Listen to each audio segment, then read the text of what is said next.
তো আমরা এই মাহে রমাদানে যে কাজগুলো করেছিলাম এই কাজগুলো ধরে রাখার চেষ্টা করব। মাহে রমাদানে আমাদের তাকওয়ার সবক ছিল। তাকওয়া, তাকওয়া মানে কি? তাকওয়া মানে হলো জীবনের সর্বক্ষেত্রে একজনকে স্মরণ করব, তিনি কে? আমাকে কেউ দেখে না, একজন দেখে, তিনি কে? আমি একেবারে নির্জনে, একেবারে কম্বল মুড়ি দিয়ে শুয়ে আছি, তখনও যদি কোনো গুনাহের উপলক্ষ আসে, দুনিয়ার কেউ দেখবে না, আমার পাশে যে শুয়ে আছে সেও দেখে না, একজন দেখে, তিনি কে? রমজান এটা আমাদেরকে শিক্ষা দিয়েছে। এজন্যই তো একজন মানুষ রোজাদার, সে বাথরুমে গেছে, টয়লেটে, ওয়াশরুমে গেছে, যায়া অজু করতেছে, এই একটু পানি, এক বিন্দু পানি একটু হলকের মধ্যে গেছে, এমন কি কুলি করে ফেলে দিছে, দেওয়ার পরে জিহ্বাটা একটু ঠান্ডা ঠান্ডা লাগছে, এখন এটা গিলে ফেলছে, এখন দৌড়ায় আইছে হুজুরের কাছে, হুজুর আমার তো এই অবস্থা, আমার কি রোজাটা আছে না গেছে? কারণ এই রমজান আমাকে এটাই শিক্ষা দিচ্ছে যে এই যে আমার জিহ্বার ঠান্ডা অনুভব হওয়া, দুনিয়ার কোনো মানুষ জানে না, একজন জানে, তিনি কে? তা আল্লাহ তাআলা তো জানে, আমার রোজাটা জানি আসেনি। এই যে রোজার ক্ষেত্রে যেভাবে আপনি খেয়াল করছেন, প্রত্যেকটা ক্ষেত্রে এভাবে করে খেয়াল করতে হবে। আমি যেখানেই থাকি আমার আল্লাহ আমাকে দেখতেছে, কেউ দেখে নাই, আমার আল্লাহ দেখেছে। আমি মানুষের সামনেই আছি, কেউ বুঝতেছে না, কিন্তু আমার আল্লাহ তো বুঝতেছে। আমার জিহ্বার ঠান্ডার অনুভব যেমন শুধু আমি বুঝেছি, আর কেউ বুঝে নাই, কিন্তু দিল কেঁপে উঠেছে, আমার রোজাটা জানি আসেনি। ঠিক তেমনি ভাবে আমার আল্লাহ তাআলা সবকিছু আমার দেখেন। আল্লাহ বলছেন, ইয়ালামু খায়িনাতাল আয়ুন ওয়া মা তুখফিস সুদূর। তোমরা যে চোখের কোনা দিয়া যে খেয়ানত করো, দুনিয়ার কোনো মানুষ দেখে না, কোনো মানুষ বুঝতেও পারে না, যিনি বুঝতে পারেন তিনি কে? ওয়া মা তুখফিস সুদূর, দিল দিয়ে কি চিন্তা করো কেউ জানে না, জানে কি? এর নাম হচ্ছে তাকওয়া। এই রমজান আমাদেরকে এটাই শিক্ষা দিয়েছে যে রোজার ক্ষেত্রে যেমন সব জায়গায় ভেবেছো যে আল্লাহ তো আমাকে দেখতেছে, সব জায়গায় ভেবেছো যে আল্লাহ তো বুঝছে, সর্বক্ষেত্রে এভাবে বুঝবে যে আমি একজনকে ওজনে কম দিতেছি, খাদ্যে ভেজাল দিতেছি, সে বুঝে না, কিন্তু একজন তো বুঝতেছে, তিনি তো আমার ব্যবসায় উন্নতি দিবে না, তিনি তো আমার উপর নারাজ হয়ে যাবে, একথা চিন্তা করতে হবে। এর নাম হচ্ছে তাকওয়া। এর নাম কি? এর নাম কি? তাকওয়া। অর্থাৎ আমি যেখানেই যাই আমাকে আল্লাহ দেখতেছে, এর নাম তাকওয়া। আর কেউ যদি এই গুণ অবলম্বন করতে পারে, তার দুনিয়ার জীবনও কামিয়াব, আখিরাতের জীবনও কামিয়াব। দুনিয়াতে আল্লাহ তাআলা তার জন্য আসমান জমিনের দরজা খুলে দিবে, বরকতের দরজা খুলে দিবে, আর আখিরাতে আল্লাহ জান্নাত বানাইছে তাকওয়াবানদের জন্য, বলেন সুবহানাল্লাহ।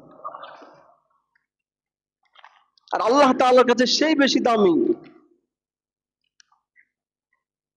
আমরা আজকে নিজে দামি হওয়ার জন্য দামি পোশাকের প্রতিযোগিতা করতেছি, কে কত দামি পোশাক পরতে পারে, কে কত দামি পারফিউম ব্যবহার করতে পারে, কে কত দামি ঘড়ি ব্যবহার করতে পারি, কে কত দামি মোবাইল নিতে পারি। দামি হওয়ার জন্য আল্লাহ বলে এগুলোর কোনো কিছু আমি আল্লাহর কাছে কোনো দাম নাই। আমি আল্লাহর কাছে দাম হচ্ছে ইন্না আকরামাকুম ইনদাল্লাহি আতকাকুম। আল্লাহর কাছে সবচাইতে দামি হলো সে ব্যক্তি যার দিলে বেশি তাকওয়া, যার দিলে বেশি আল্লাহর ভয়, যে বেশি মুত্তাকি, সে আমি আল্লাহর কাছে তত বেশি দামি, বলুন সুবহানাল্লাহ। আল্লাহর কাছে তাকওয়ার দাম। আর আল্লাহর কাছে যে দামি সে সত্যিকারের দামি। দুনিয়ার যে দামগুলোকে আমরা দামি মনে করি এগুলো কোনো দামি না। আল্লাহর কাছে হযরতে বেলাল দামি ছিলেন, আজ পর্যন্ত আমরা সম্মানের সাথে নিচ্ছি, ঠিক কিনা বলেন? কিন্তু বেলালের দেশের কত প্রধানমন্ত্রী আসছে আর গেছে, আজ পর্যন্ত কোন প্রধানমন্ত্রীর নামই কেউ জানে না, ঠিক কিনা? বেলাল যখন দুনিয়াতে ছিল তখন বেলালের দেশের প্রধানমন্ত্রীর নাম এখন কেউ জানে? কিন্তু বেলালের নাম ঠিকই আছে পৃথিবীতে। এভাবে করে এই পৃথিবীতে তারাই বেশি সম্মানিত, যারা বেশি মুত্তাকি, তাদের সম্মান স্থায়ী। যারা তাকওয়াবান তাদের সম্মান স্থায়ী। আর আপনি মোবাইল দিয়ে সম্মান অর্জন করবেন, আপনি দামি জামা পরে সম্মান অর্জন করতে চান, দামি ঘড়ি দিয়ে সম্মান অর্জন করতে চান, এটা ক্ষণস্থায়ী। একটু পরে আপনি যে মজলিসে গেছেন, যায়া দেখবেন আপনার চাইতে বড় দামি মোবাইল নিয়ে আরেকজন বইয়া রয়েছে। কি ঠিক কিনা? আপনার চাইতে আরো দামি জামা পরে আরেকজন বসে আছে। এটা কি দাম হলো? দামি হতে হলে আল্লাহর কাছে দামি হওয়ার চেষ্টা করুন, ইনশাআল্লাহ এই দাম আল্লাহ তাআলা দুনিয়াতেও রাখবেন, আখিরাতেও রাখবেন। বহু মানুষ আছে এমন, দুনিয়ার মানুষ চিনতো না, কবরে গেছে 30 বছর পর কবর খুলে গেছে, দেখে যে এখনো লাশটা তাজা পড়ে আছে।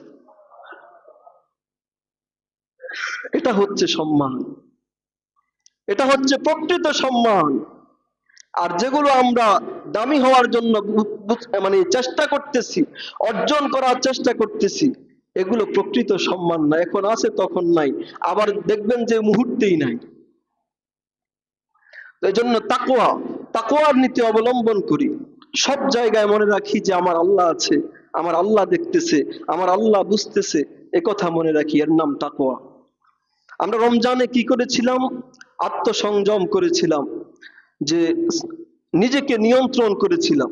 আমার সামনে খাবার আছে, পানিও আছে, পেটে ক্ষুধা আছে, কিন্তু আল্লাহর হুকুমের সামনে নিজেকে কন্ট্রোল করেছি। এই কন্ট্রোল সব সময় থাকতে হবে, যে আমার এখন প্রয়োজন আছে। বেগানা নারীর দিকে তাকাইতে চোখও চাইতেছে, মনেও চাইতেছে, আমার চাহিদাও আছে, আমার শরীরে টকবগে যৌবন, কিন্তু আমার আল্লাহ আমাকে দেখতেছে, সুতরাং আমার চোখকে নিয়ন্ত্রণ করতে হবে।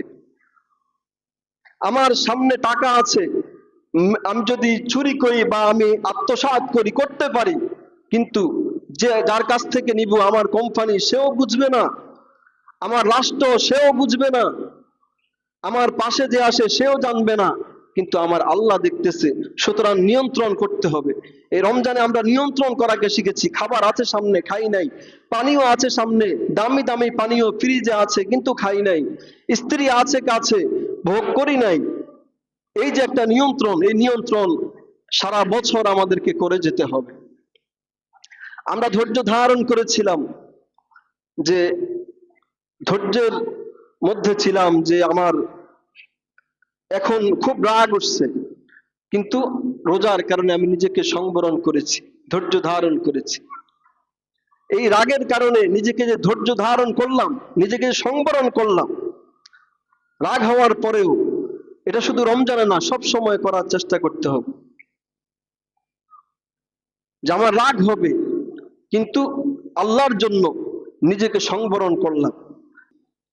এজন্য নিজেকে সংবরণ করা, রাগ গোসা এগুলো আসলে নিজেকে যেমন কন্ট্রোল করেছি রমজানে, এভাবে সারা বছর কন্ট্রোল করা। রমজানে যেভাবে আমরা দান করেছিলাম, আমাদের দানের হাতকে প্রসারিত করা, গরিব দুঃখীর দুঃখে এগিয়ে আসা, তাদের প্রয়োজনে এগিয়ে আসা, তাদের চিকিৎসায় এগিয়ে আসা, তাদের খাবারে এগিয়ে আসা, যে সবক নিয়েছিলাম রমজানে, সারা বছর এটা করব। আর রমজানে যে ইবাদত গুলো আমরা করেছিলাম, রাতে গভীর রাতে উঠেছি,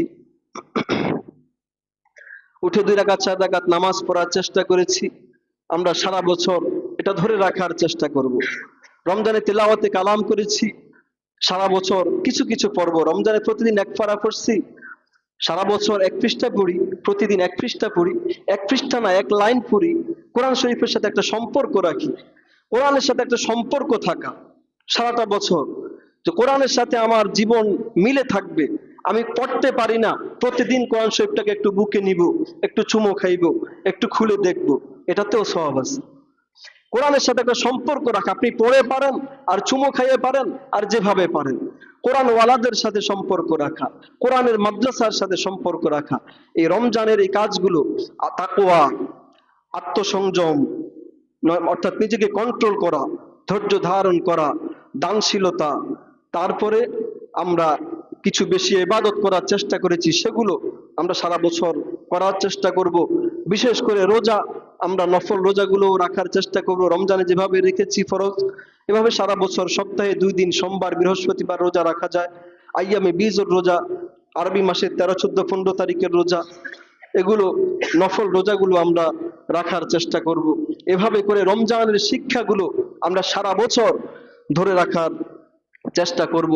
আল্লাহ তাআলা আমাদের সকলকে তৌফিক দান করুক। সকলে বলুন আমিন। ওয়া আখিরু দাওয়ানা আলহামদুলিল্লাহি রাব্বিল আলামিন।